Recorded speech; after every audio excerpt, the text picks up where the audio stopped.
신약 성경 고린도전서 우리 13장 말씀을 우리 1절부터 13절까지인데요. 고린도전서 13장 1절로 13절 저와 함께 우리 교독하도록 하겠습니다. 고린도전서 13장 1절로 13절입니다. 내가 사람의 방언과 천사의 말을 할지라도 사랑이 없으면 소리나는 구리와 울리는 꽹가리가 되고,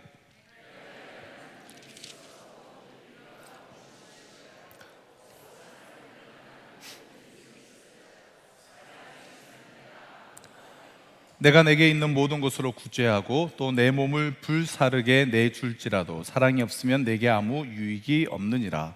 사랑은 오래 참고 사랑은 온유하며 시기하지 아니하며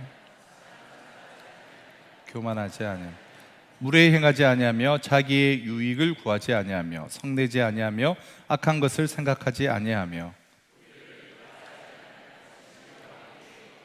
모든 것을 참으며 모든 것을 믿으며 모든 것을 바라며 모든 것을 견디느니라.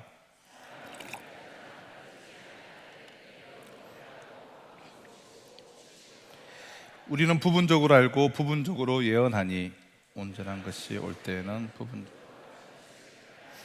내가 어렸을 때에는 말하는 것이 어린아이와 같고 깨닫는 것이 어린아이와 같고 생각하는 것이 어린아이와 같다가 장성한 사람이 되어서는 어린아이의 일을 버렸노라.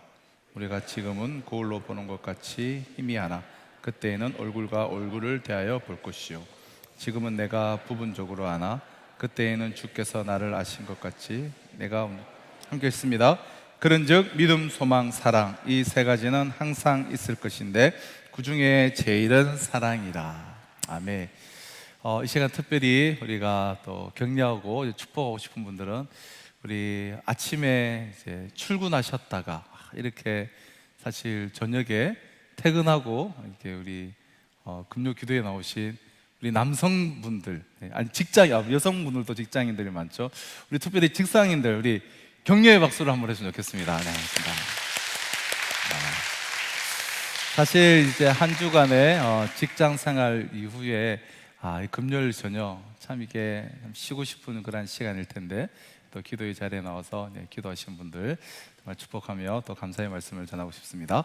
자, 고린도전서 13장은 이번 주 우리 새벽 본문이었던 고린도전서 15장 그리고 로마서 8장과 더불어서 가장 아름다운, 가장 위대한 성경의 장 중에 한 장이 바로 13장이죠. 근데 사랑장으로 유명한 이 고린도전서 이 13장은 원래 사랑을 묘사하고 사랑을 가르치려는 목적으로 기록된 성경이 아니에요. 고린도전서 우리가 12장에서 14장은 무엇에 관한 내용입니까? 고린도 교회가 맞닥뜨리고 있는 은사에 관한 문제, 영적 은사의 문제를 고린도전서 12장에서 14장으로 바울이 다루고 있는데요. 이 은사의 문제를 다루는 12장과 14장 그 사이에 이 13장이 있습니다. 12장은 영적인 은사들의 리스트들, 영적인 은사들은 무엇이 있는가 쭉 어떠어떠한 은사들이 있다 쭉 기록되어져 있습니다. 그리고 이 은사들의 특징, 각각의 은사들의 어떠한 특성들을 가지고 있는가 그 12장은 그것을 설명하고요. 14장은 그 많은 은사들 중에 특히 방언과 예언, 방언과 예언만 14장에서 집중적으로 다루어지게 됩니다. 왜 예언과 방언만 다루는가? 이 예언과 방언은 다른 은사들에 비해서 아주 두드러지게 아주 표가 날 정도로 잘 드러나기 때문에 이 예언과 방언의 은사는 적절하게 잘 사용해야 된다라는 그런 내용으로 따로 떼어서 14장에 이렇게 말씀을 있죠. 그 사이에 이 12장과 14장 사이에 이 13장이 있는데 우리가 은사들을 어떻게 제대로 활용할 수가 있느냐. 여러분, 은사는 하나님의 선물이에요. 은사를 소유한 사람의 것이 아니에요. 은사를 주신 분의 의도 또한 아주 분명합니다. 왜 은사를 주셨습니까? 당신의 몸인 그 교회를 사랑하고 교회를 섬겨라고 은사를 주셨어요. 그럼 은사랑 궁극적으로 이 교회를 유익하게 하고 또 다른 성도들을 유익하게 하기 위해서 하나님이 주신 것이 영적인 은사들이죠. 그러니까 섬김을 위해서 존재하는 것이에요. 은사가 은사답게 활용되기 위해서 가장 중요한 것은, 은사는 사랑으로 활용이 되어야 된다는 거예요. 이것이 바울의 가르침입니다. 그래서 사랑장이 이 은사의 내용의 중간에 이렇게 들어있는 것이죠. 사랑 그 자체를 가르치려고 했던 것이 바울 사도의 본래적인 의도가 아니라, 은사를 설명하다가 은사를 어떻게 활용해야만 하나님이 우리에게 주신 은사들이 정말 교회에 유익하고 또 형제 자매들에게 유익한 결과를 가지고 올 수가 있느냐, 그것은 은사들을 우리가 사용할 때 사랑으로 활용할 때 가능하다. 그래서 바울은 사랑으로 은사를 사용함으로 교회를 섬기기 위해서, 바로 이 사랑의 특성을 고린도전서 13장을 통해서 우리에게 가르쳐주고 있는 것입니다. 우리가 하나님이 주시는 그 은사를 가지고 사랑으로 교회를 섬기고 이웃들을 섬기기 위해서. 자, 그래서 오늘 13장을 통해서 이러한 사랑의 특성을, 이 은사와 관련해서 사랑의 특성을 우리가 생각해 보고자 하는데요, 여기서 말하는 사랑은 그냥 보편적인 사랑이 아니에요. 사랑에 대한 여러 가지 헬라어 단어들이 있지 않습니까? 하지만 이 13장에서 사용하고 있는 이 단어는 매우 독특한 단어인데요, 고린도전서 13장에서 사용하는 이 헬라 사랑이라는 단어는 어떤 단어죠? 예. 너무 잘 아시는 아가페. 예. 아가페라는 단어를 쓰죠. 아가페는 하나님이 우리에게 주신 그 사랑이죠. 이 당시 아가페는 일반적으로 사랑의 단어로 사용되지 않는, 그러니까 사장이 되어 있는 그런 단어입니다. 그 당시 보편적으로 쓰여지던 그러한 사랑을 표현하는 단어를 가지고 성경이 기대하는 사랑, 하나님이 기대하시는 사랑을 충분히 나타낼 수가 없기 때문에 이미 사장이 되어버리고 쓰지 않던 이 아가페라는 단어를 사도 바울은 사용하고 있는 것인데요, 이 사랑은 무엇일까요? 고린도전서 13장은 크게 우리가 세 부분으로 나눌 수가 있습니다. 1절로 3절은 사랑의 가치성이에요. 사랑의 가치성.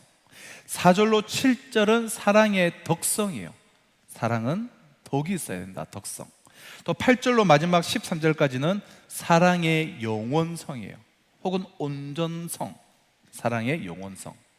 사랑의 특성을 이렇게 세 가지로 우리가 크게 그려볼 수가 있는데요, 첫째 뭐라고요? 첫째는 사랑의 가치성, 자, 둘째는 사랑의 덕성, 셋째는 사랑의 영원성. 사랑은 가치를 가지고 있는 것이고, 또한 사랑은 덕을 가지고 있는 것이야 하고, 마지막으로 사랑은 영원성의 특성을 가지고 있습니다. 먼저 첫째로 1절로 3절입니다. 1절로 3절은 뭐라고요? 사랑의 가치성. 사랑의 가치성은 말씀드렸듯이 여러분, 이게 사랑만 따로 독립적으로 말씀하시는 것이 아니라 은사와 연결이 되어서 나오고 있는데요, 사랑이 없는 은사, 사랑이 없는 은사는 무가치하다라는 거예요. 사랑이 없는 은사의 활용, 사랑이 없는 은사의 발휘는 아무런 가치가 없다라는 거예요. 무가치하다. 하지만 사랑을 가지고 은사를 활용을 하면 그 은사는 매우 가치 있게 사용이 됩니다. 또한 그것은 진정한 사랑의 가치를 또한 결과적으로 세워주는 그런 결과가 되겠죠. 사랑이 없는 은사의 무가치성을 어떻게 말씀합니까? 우리 1절로 3절을 우리 같이 한번 읽도록 하겠습니다. 같이 읽겠습니다. 네, 시작. 내가 사람의 방언과 천사의 말을 할지라도, 내가 예언하는 능력이 있어 모든 비밀과 모든 지식을 알고 또 산을 옮길 만한 모든 믿음이 있을지라도 사랑이 없으면 내가 아무것도 아니요. 내가 내게 있는 모든 것으로 구제하고 또 내 몸을 불사르게 내줄지라도 사랑이 없으면 내게 아무 유익이 없느니라. 자, 지금 세 가지 조건절이 나오는데요, 사람의 방언과 천사의 말을 할지라도 사랑이 없으면, 믿음이 있을지라도 사랑이 없으면, 몸을 불사르는 헌신이 있을지라도 사랑이 없으면, 이 세 가지가 그럴지라도 사랑이 없으면 아무 유익이 없다라는 거예요. 이런 세 가지 조건절 표현은 은사나 이 헌신이 필요 없다라는 이야기를 하려는 것이 아니에요.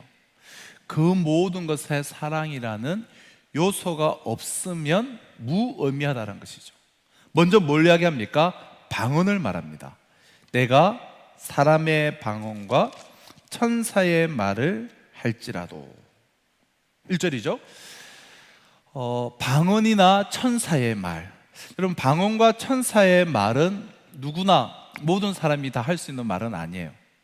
특별히 은사를 받은 사람들만이 방언을 말하고 또한 천사의 말을 합니다. 천사의 말은 천사가 쓰는 말일 수도 있고요. 그러니까 천사가 사용하는 말 그 자체일 수도 있고, 혹은 방언을 천사의 말이라고 두 번으로 이렇게 반복해서 표현했다라고 우리가 생각하기도 하지만, 이 천사의 말은 아주 무슨 운명적인 그 말을 잘하는 은사, 말을 아주 특별히 이제 잘하는 것, 그것이 은사지 않겠습니까? 아무도 할 수 있는 것이 아니죠. 주로 그것을 이제 말하는 것이 좀 정확한 해석이라고 볼 수 있는데요. 어쨌든 이것은 보편적으로 누구나 할 수 있는 것이 아니고, 은사를 받은 사람들만이 방언을 말하고, 그리고 천사의 말 같은 유창한 웅변이나 아주 특이한 말을 할 수가 있습니다. 그러나 이 말은 뭐죠? 통역이 되지 않으면 이웃들에게는 의미 있게 전달이 되지 않습니다. 자기에게는 유익이 됩니다. 하지만 통역되지 않을 때는 이웃들에게는 구체적인 유익이 될 수가 없어요. 그래서 14장에서 집중적으로 바울은 이 방언의 은사의 문제를 다루고 있죠. 방언은 개인에게는 무척 유익할 수가 있지만, 공적인 예배 석상에서, 공예배에서 방언은 되도록이면 삼가해서 해야 한다고 14장에서 말씀을 합니다. 왜냐하면 알아듣지 못하는 사람들이 있기 때문에. 그들에게서는 방언의 소리가 높으면 높을수록 커다란 소음으로 들릴 수밖에 없고, 믿지 않는 자들을 보면 너희들 보고 미쳤다라고 말한다라는 것이죠. 여러분, 그러니까 사랑이 없으면 이 은사는 무익한 것이에요. 그러나 사랑을 가지고 방언을 말하고, 사랑을 가지고 방언을 통역할 수가 있다면 매우 유익한 은사로 다른 사람들을 세워주는 역할을 할 수가 있다는 것이죠. 자, 두 번째는 뭡니까? 예언이에요. 예언. 2절에 보면 내가 예언하는 능력이 있어. 여러분, 예언은 미래적 의미와 현재적 의미가 있는데요, 예언은 다른 사람들에게 하나님이 말씀하신 것을 따라서 현 상황을 해석하고 혹은 격려하거나 책망하는 것이에요. 그러니까 현 상황을 하나님의 말씀을 가지고 내가 묵상을 통해서 깨달은 말씀을 가지고 현 상황에 대해서 말씀을 해석하고 나누고 전하는 것, 그것도 예언이에요. 또 하나는 이제 미래적 의미도 있죠, 물론. 그래서 내가 타인의 어떤 비밀한 것, 혹은 타인의 앞길에 관한 것들, 내가 말할 수 있는 특별한 그런 예언의 은사를 내가 받았다면 그것 자체는 아주 귀한 것입니다. 종종 우리 주변에 이런 은사를 가진 사람들이 있을 수가 있죠. 이것이 사랑으로 활용이 되면 사람의 앞길을 우리가 잘 인도할 수도 있고, 그 사람에게 용기를 불러넣을 수도 있고, 또 그 사람을 우리가 격려할 수도 있습니다. 그러나 만약 사랑이 없이 이 예언의 은사가 활용이 되면, 이런 은사를 받은 사람은 그 은사를 가지고 다른 사람들을 어떻게 합니까? 막 컨트롤을 할 수가 있어요. 또 다른 사람들을 막 조종할 수가 있습니다. 그리고 잘못 인도할 수가 있죠.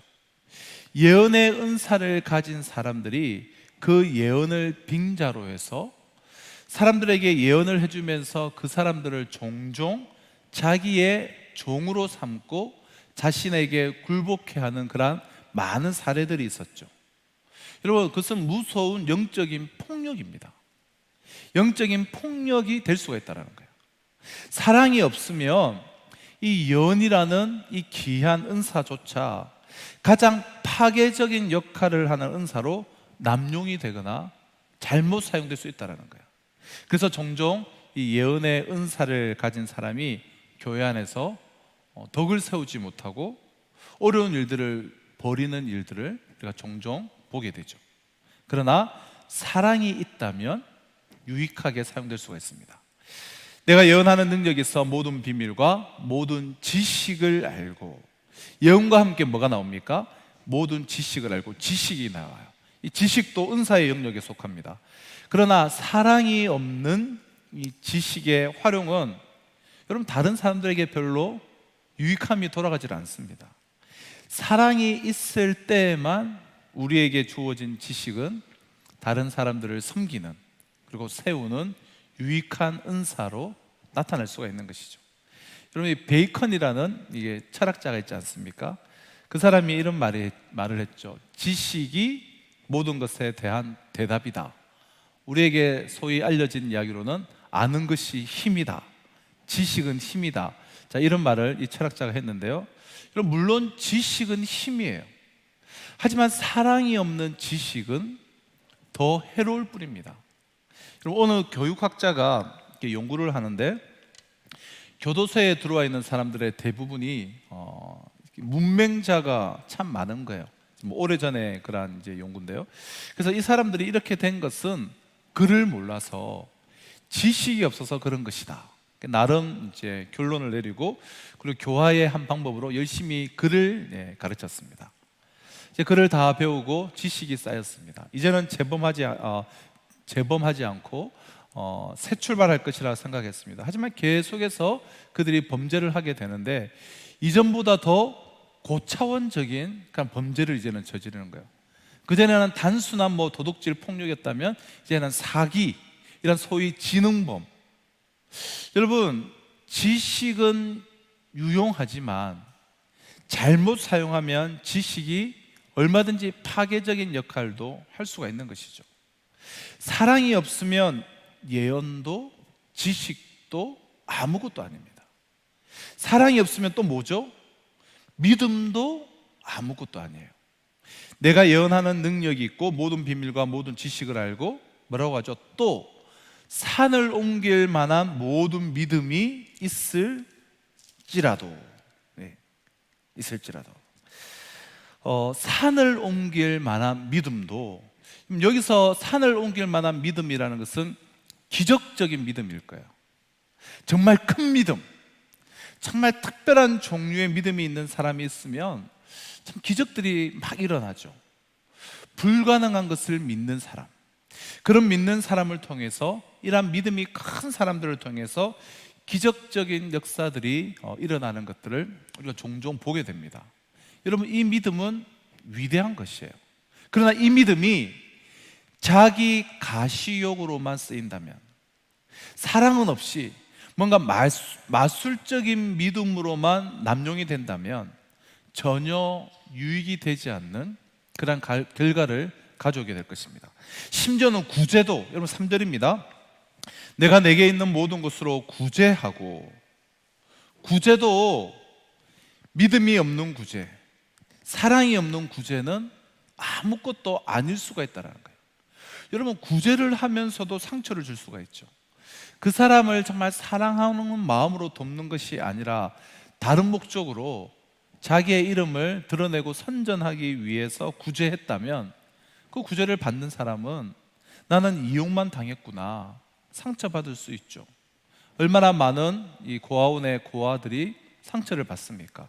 고아원에 고아를 도우러 가는 사람들이 이 사랑하는 일, 아이들 한 명 한 명을 사랑하는 일에는 관심이 없고 이 사진 찍는 일에만 관심이 있는 경우가 많죠. 아이들 모아놓고 사진 찍고 우리 고아원에 갔다 왔다, 선전해요. 차라리 안 가는 것이 낫죠. 그러니까 아이들의 마음에 깊은 상처를 줄 따름입니다. 사랑이 없으면 구제도 아무것도 아니라는 거예요. 심지어는 사랑이 없으면 순교도 아무것도 아니라고 말합니다. 또 내 몸을 뭐라고요? 불사르게 내어줄지라도 사랑이 없으면 뭐예요? 아무것도 아니다. 지금 사랑 없이 순교가 가능하다고 성경은 말하는 것이잖아요.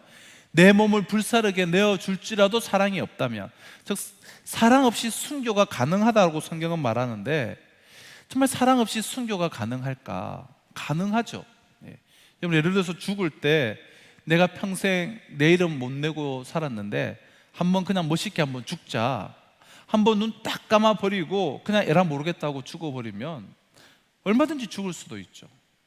실제로 여러분, 이슬람 원리주의자들, 지하드, 즉 거룩한 성전이다 해서 이 성전에서, 이 지하드에서 순교를 하면 천국에서 10가지 상을 받는다고 하지 않습니까?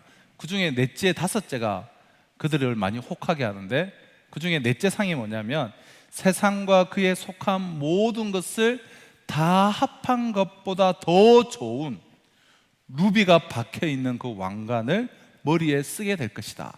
그게 네 번째 상이잖아요, 순교하면. 다섯 번째가 뭡니까? 72명의 아름다운 처녀들과 결혼하게 될 것이다. 예. 그게 여섯 번째 상이잖아요. 다섯 번째. 그래서 꾸란 38장에 보면, 한번 찾아봤습니다. 이런 구절이 있어요. 에덴의 천국이 바로 그들을 위해, 이 지하드에서 순교한 테러리스트들, 에덴의 천국이 바로 그들을 위해 문을 열어놓고 있나니 그들은 그곳에서 휴식을 취하며 풍성한 과일과 달콤한 음료수를 청하며 눈이 크고 아름다운 배우자가 그들 옆에서 시중을 들더라. 이런 천국은 너희에게 약속된 것이라. 이 꾸란의 내용이에요, 이게. 네. 여러분, 이슬람 원리주의자들이 테러를 자행하는 것은 뭐 미국이나 서방 세계의 탄압 때문에 뭐 대단한 사명감을 가지고 독립운동하는 것 아니에요. 그들은 지하드에 내가 참여하면 아름다운 77명의 여인들과 72명의 여인들에게 시중을 받으면서 살 것을 생각을 하면서 지독한 자기애, 자기 쾌락을 위해서 순교하는 것이죠. 여러분, 일본이 이제 카미카제 그 자살 특공대를 세계 기록유산, 세계 문화유산, 유네스코의 세계 기록유산이 있는데요, 거기에 기록유산으로 등록을 하려고 추진하고 있는 사실을 아십니까? 그러니까 자살 특공대원들이 남긴 유서, 가족들에게 보낸 편지, 그것을 세계 기록문화유산으로 지금 신청을 해서 몇 해 전에는 유네스코에서 논의까지 되다가 이제 중단이 되었다가 최근에 다시, 요즘에 군함도 때문에 또 이슈가 있는데 다시 등재를 위한 노력들을 하고 있는데요, 이 자살을 영웅시하는 거예요. 여러분, 자기 쾌락을 위해서 잘못된 민족애로, 이러한 목적으로도 얼마든지 순교가 가능합니다. 그러나 그러한 순교에 무슨 유익이 있겠습니까? 하나님 나라에 무슨 유익이 되겠습니까? 그런 잘못된 순교란 것은, 그 동기는 금방 드러나게 마련이죠. 순수하지 못한 동기, 자기 이름을 위한, 자기 이름을 내기 위한 동기의 순교, 그것은 결코 감동이 될 수 없습니다. 유익이 될 수 없어요. 그것은 죽어도 남들에게 유익이 되지 못한 그런 죽음이 될 수밖에 없습니다. 사랑이 없으면 이 모든 것이 자기를 불사른다 할지라도 아무것도 아니라는 거예요. 사랑 없는 구제나 사랑 없는 종교적 열정도 다 돈 낭비요, 몸만 상하는 헛수고라는 거예요. 사랑이 있을 때만 모든 것의 가치는 살아나게 됩니다. 그 어떤 헌신도 사랑이 없다면 헛수고라는 거예요. 사랑이 있을 때만, 그리고 사랑이 동기가 될 때만 우리의 모든 은사들도 제대로 그 유익한 결과를 가져올 수가 있다는 것입니다. 사랑의 가치성이에요. 자, 두 번째로 4절로 7절까지는 사랑의 덕성인데요, 사랑이 없는 은사는 부덕한 태도, 덕스럽지 못한 태도나 결과를 얼마든지 초래할 수가 있다. 사랑을 가질 때만 덕 있는 모습으로 덕 있는 결과를 가지고 올 수 있다. 이것이 사랑의 덕성인데요, 4절 보실까요? 사랑은 오래 참고. 여러분, 오래 참고의 반대는 뭡니까? 참지 못하는 것이죠. 그럼 정말 우리가 종종 참지 못하는 사람들을 우리가 보게 되지 않습니까? 여러분, 뭔가 이렇게 참지 못하는 사람들, 이들의 모습이 어떻습니까? 네. 보기 좋습니까? 네. 보기 좋지 않습니까? 간혹 우리가 보면 참 존경스러울만큼 잘 참는 분들이 계세요. 그리고 좀 잘 참지 못하는 사람들도, 그분들도 참는 한 영역이 있는데, 부분이 있는데요, 자식을 기르면서 많이 참으실 거예요. 그러니까 참지 못하는 사람도 그래도 자기 자식들만큼은 좀 웬만해서는 참죠. 왜 참을 수 있습니까? 이유는 하나뿐이에요. 사랑하기 때문에. 사랑하기 때문에 자식에게만은 그래도 좀 비교적 잘 참아요. 사랑하는 사람들은 많이 참을 수 있습니다. 사랑은 사람에 대해서 오래 참는 것입니다. 사랑은 또 참게 하는 것입니다. 참지 못하면 결과적으로 이웃들 앞에 부덕한 모습을 나타낼 뿐입니다. 사랑은 오래 참고, 사랑은 온유하며. 이 온유라는 특성은 이 절제된 인격을 말합니다. 절제된 인격. 절제하지 못하면 어떻게 됩니까? 특히 우리가 분노를 절제하지 못하면, 분노를 절제하지 못할 때 여러분들과 제가 어떻게 합니까? 욱하는. 그러니까 분노를 절제하지 못하면 폭발하게 되잖아요. 폭발이 될 수밖에 없어요. 폭발을 하면 이제 걷잡을 수가 없죠. 컨트롤이 되지 않습니다. 이게 아닌데 이렇게까지 하면 안 되는데 어떻게 뒷감당을 하지, 그런 생각을 하면서도 폭발을 하면 온갖 파괴적인 말과 폭력적이고 파괴적인 행동들이 나오게 됩니다. 여러분, 폭발하면 파괴밖에 나오지 않습니다. 폭발의 결과는 파괴예요. 정말 너무나 많은 파괴된 결과들을 우리가 낳을 수밖에 없죠. 특히 우리가 교육을 함에 있어서, 그러니까 자녀를 양육함에 있어서 폭발을 하면, 즉 성질을 내면 교육은 이제 물 건너가는 것이죠. 절대로 교육은 이루어지지 않습니다. 그럴 때는 차라리 침묵하는 것이 낫죠. 자, 그 다음, 사랑은 시기하지 아니하며 자랑하지 아니하며. 여러분, 시기나 자랑은 이 공통점이 있는데요, 둘 다 이기심에 뿌리박고 있습니다. 이기심. 그럼 시기가 무엇입니까? 시기는 나에게 없는데 남들이 가지고 있는 것을 보면서 내가 탐하는 것, 그게 시기죠. 나는 없고 남이 가지고 있어요. 나는 노래를 못하는데 그 김 집사님은 너무나 얼마나 노래를 잘하는지 보기만 해도 짜증이 나요. 막 질투가 나고. 뭡니까? 시기예요, 시기. 나는 없고 남이 가지고 있는 것. 자랑은 뭐죠? 자랑은 나만 가지고 있는 것. 남은 없고 나만 가지고 있는 것. 그걸 막 나타내고 싶은 것, 그것을 가장하고 싶어 하는 것, 그것이 자랑이죠. 시기든 자랑이든 둘 다 이기심에 뿌리를 두고 있습니다. 이러한 이기심에 뿌리 박은 행동은 어떤 행동도 이웃에게 유익이 될 수 없습니다. 자, 그 다음은 뭡니까? 사랑은 교만하지 아니하며. 사랑은 교만하지 않습니다. 사랑은 교만하지 않다. 여러분, 교만에 대해서는 우리가 8장 1절에서 우상의 제물에 대해서 이야기할 때 말했는데요, 다들 기억이 안 나시겠죠? 8장 1절에 보면 우상의 제물에 대하여는 우리가 다 지식이 있는 줄을 아나 지식은 교만하게 하며 사랑은 덕을 세우나니. 지식은 뭐 한다고 그랬어요? 교만하게 하며. 그 다음에 사랑은 덕을 세운다고 했어요. 사랑만이 비로소 덕을 세우죠. 진정한 사랑에는 언제나 덕이 있습니다. 사랑의 특성은 덕이에요. 덕성. 그 반대가 바로 교만이에요. 교만은 특별히 이 교만한 지식은 있는데 교만함, 그것은 아무런 도움이 되지 않죠. 내가 교만에 근거해서 이웃을 도우려고 하는 것, 그것은 이웃에게 더 커다란 상처를 줄 뿐이지 전혀 도움이 될 수가 없습니다.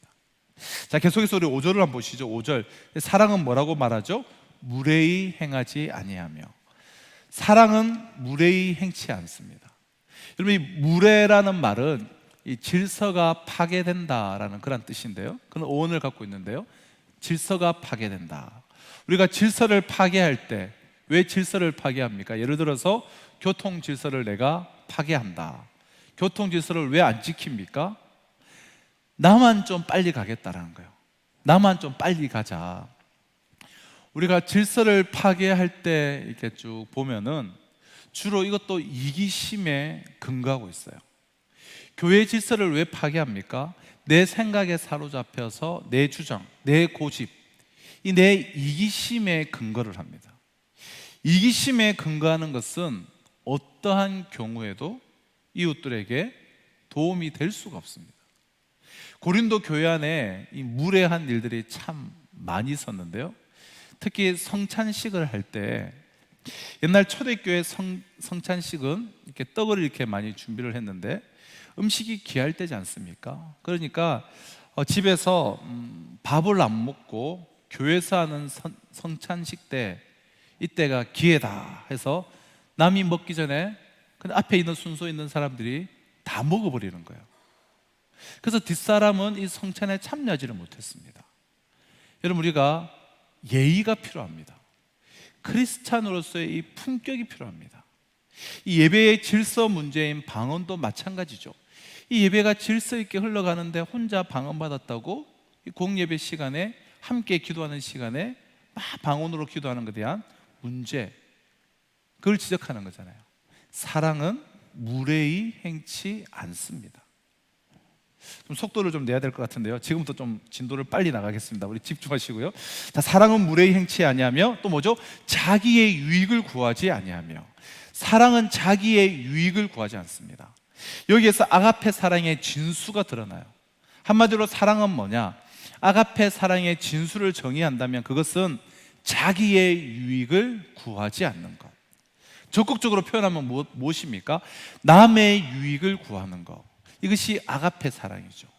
또 사랑은 성내지 아니하며, 여기서 말하는 성냄, 이 분노라는 것은 내게 대한 악담이나 비방을 들을 때에 내가 확 분노를 내고 성을 낸다든지, 혹은 내가 남을 헐뜯기 위해서 성을 내면서 말하는 것, 이 두 가지를 다 뜻하는데요, 이런 것들은 전혀 유익이 되지 못하죠. 자기에게도 유익이 되지 못하고 남에게도 유익이 될 수 없어요. 그것은 사랑이 아니라는 것이죠. 또한 사랑은 악한 것을 생각하지 아니하며, 사랑은 악한 것을 생각하지 않습니다. 사랑은 남에게서, 형제에게서 선을 찾습니다. 끊임없이 선을 찾아요. 혹 최악의 상황 속에서도 최선을 계속해서 찾습니다. 이런 사람의 특성은 뭐냐 하면 상대방의 장점을 보고 상대방을 기히 여기기 위해서 애를 써요. 여러분, 우리는 다 연약하고 다 허물이 있기 때문에 상대방의 좋은 점을 보기 위해서 애를 쓰지 않으면, 여러분, 약점을 보려고 치면 한도 끝도 없죠. 상대방의 장점을 보고 기히 여기기 위해서 애를 쓰는 것, 난 자연스럽게 내가 느끼는 대로 그냥 평가하는 것이 아니라 애를 써서 해야 되는 차원, 악한 것을 생각하지 않는 거예요. 그것이 바로 사랑입니다. 또한 6절입니다. 사랑은 불의를 기뻐하지 않습니다. 사랑은 결코 남들의 실수나 죄를 기뻐하지 않습니다. 오히려 남들이 실수하는 것, 또 남들이 범죄 속에 빠지는 것을 보면서 불쌍히 여깁니다. 긍휼히 여겨요. 그것이 사랑이에요. 사랑은 언제나 긍휼과 자비의 그 바탕을 두고 있습니다. 사랑은 불의를 기뻐하지 않고, 사랑은 무엇을 기뻐합니까? 진리와 함께 기뻐하고, 사랑은 진리를 기뻐합니다. 사랑은 그래서 최선의 것을 추구해요. 사랑은 최고의 것을 추구합니다. 왜냐하면 진리는 최고의 것이니까, 진리는 최선의 것이니까. 사랑은 가짜로 만족할 수가 없습니다. 그렇기 때문에 사랑하는 사람들은 언제나 진리를 추구하고 진리를 세우고자 하는 것이죠. 뿐만 아니라 7절, 사랑은 모든 것을 참으며 모든 것을 믿으며 모든 것을 바라며 모든 것을 견디느니라. 모든 것을 참고 모든 것을 받아들이고 모든 것을 견딥니다. 이 모든 것 가운데 하나님의 절대 주권을 믿습니다. 하나님의 선을 믿어요. 그래서 사랑은 모든 것에 관해서 덕을 세우는 것이죠. 이게 사랑의 덕성입니다.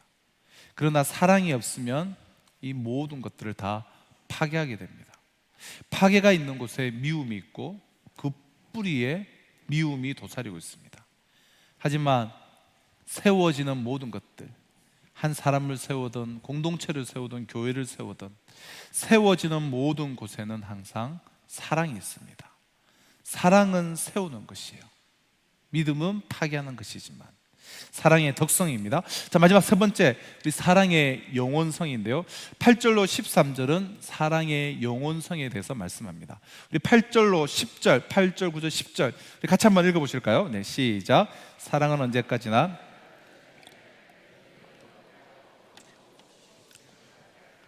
우리는 부분적으로 알고 부분적으로 예언하니 온전한 것이 올 때에는 부분적으로 하던 것이 패하리라. 자, 지금 세 가지를 비교하고 있는데요, 세 가지가 뭐죠? 예언 패하고 방언 그치고 지식도 패하리라. 예언, 방언, 지식, 아주 탁월한 은사들이에요. 아주 놀라운 은사들입니다. 예언, 방언, 지식. 이 세 가지의 공통점이 있는데 예언과 방언과 지식은 뭐라고요? 영원한 것은 아니라는 거예요. 일시적인 것입니다. 패하게 된다는 거예요. 특별히 예언과 방언과 지식은 여기서 패하리라라고 이야기하고 있는데 신학자들은 그럼 언제 패하느냐, 이게 신랄한 논쟁들을 벌여요.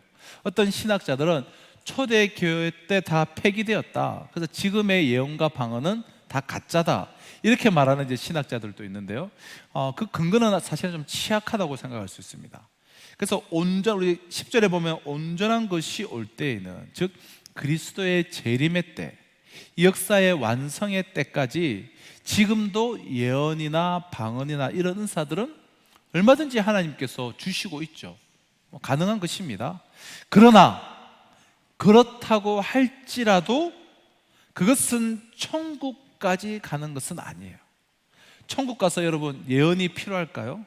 천국 가면 다 아는데 저절로 다 알게 될 건데 천국 가서 방언이 필요할까요? 주님과 직접 대화를 하는데 방언이 무슨 필요가 있습니까? 지식이 필요할까요? 모든 것을 다 알게 되는 그 상태 속에서 지식도 아무 필요가 없습니다. 천국에 가서 설교가 필요하겠습니까? 틀림없이 천국에는 설교가 필요 없을 것입니다. 그러나 이 세상 사는 동안에 일시적인 세상에서는 설교가 필요하고 예언도 필요하고 방언도 필요하고 지식도 필요합니다. 그러나 이것들이 도움이 되려면 언제나 사랑으로 해야 된다는 것이죠.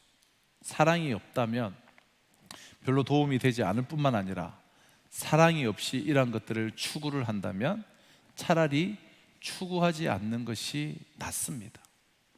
못하는 것이 더 나아요. 못하는 것이 훨씬 더 나을 수 있습니다. 최소한 교만의 자리는 서지 않을 테니까. 아는 것 가지고 상처를 주고, 아는 것 가지고, 있는 것 가지고 남들에게 파괴적인 역할을 한다면 차라리 없는 것이 훨씬 더 낫죠. 그러나 사랑은 영원히 있습니다. 천국에 가도 사랑은 있습니다. 왜 그렇습니까? 천국의 주인이신 하나님이 사랑이십니다. 사랑은 영원한 것이죠. 또 사랑은 그대로 있는 것이죠. 뿐만 아니라 영혼에 도달하기까지, 그 영원한 상태에 도달하기까지 바로 이 사랑이 우리를 성숙시켜 가는 것입니다. 사랑이 있을 때에만 우리는 성숙되어질 수가 있습니다. 11절입니다.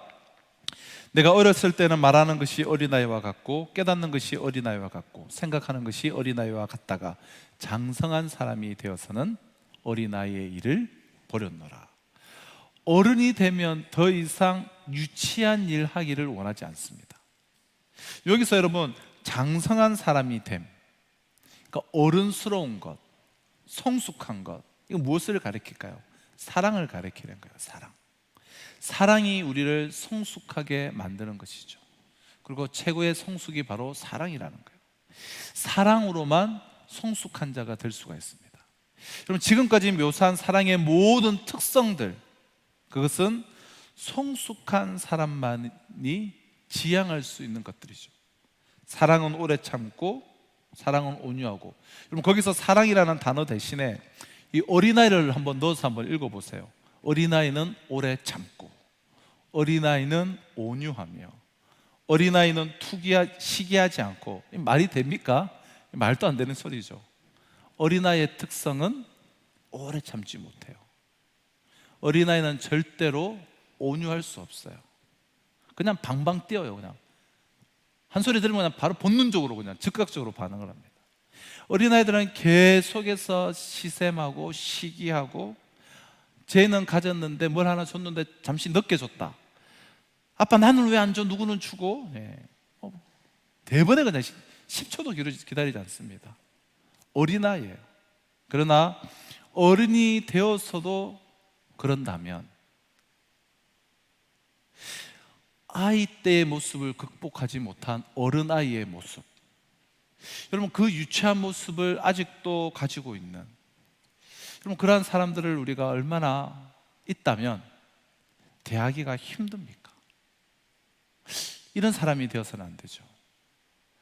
사랑하는 성도 여러분, 말씀을 맺도록 하겠습니다.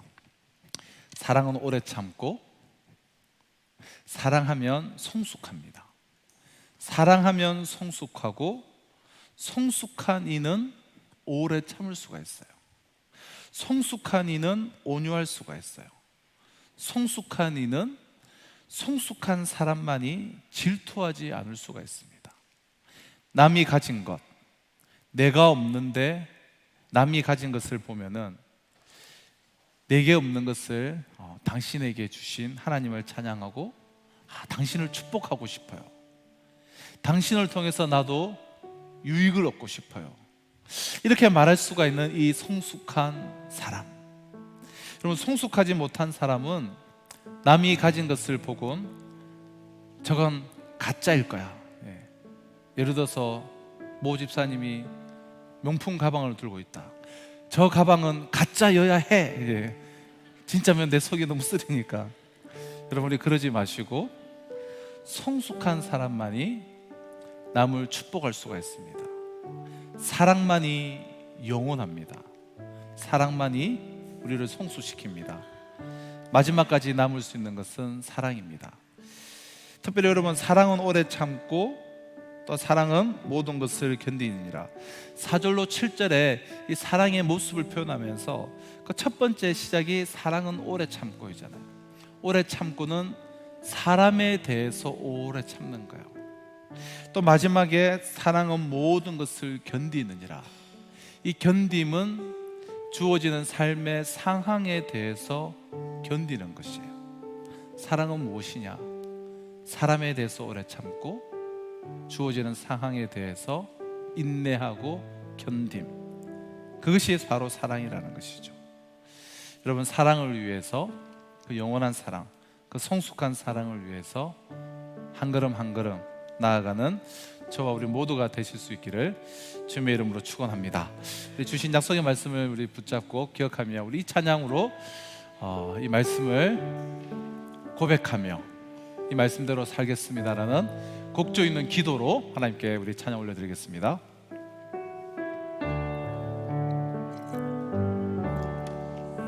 사랑은 언제나 오래 참고,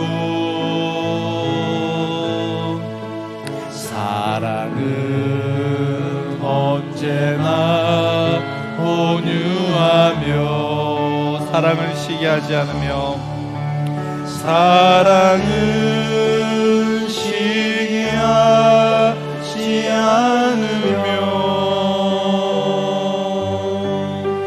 자랑도 교만도 아니하며, 사랑은 무례행치 않고, 사랑은 무례행치 않고, 자기의 유익을 굳지 않고 사랑은 성내지 아니하며 진리와 함께 기뻐하네. 사랑은 모든 것 감싸주며 사랑은 모든 것 감싸주고 바라고 믿고 참아내며 사랑은 영원토록 변함없네. 믿음과 소망과 사랑은 믿음과 소망과 사랑은 이 세상 끝까지 영원하며 믿음과 소망과 사랑 중에 그 중에 제일은 사랑은 모든 것 감싸주고 사랑은 모든 것 감싸주고 바라고 믿고 참아내며 사랑은 영원토록 변함없네. 믿음과 소망과 사랑은 믿음과 소망과 사랑은 세상 끝까지 영원하며 믿음과 소망과 사랑 중에 그 중에 제일은 사랑이라. 그 중에 제일은 사랑이라. 그 중에 제일은 사랑이라.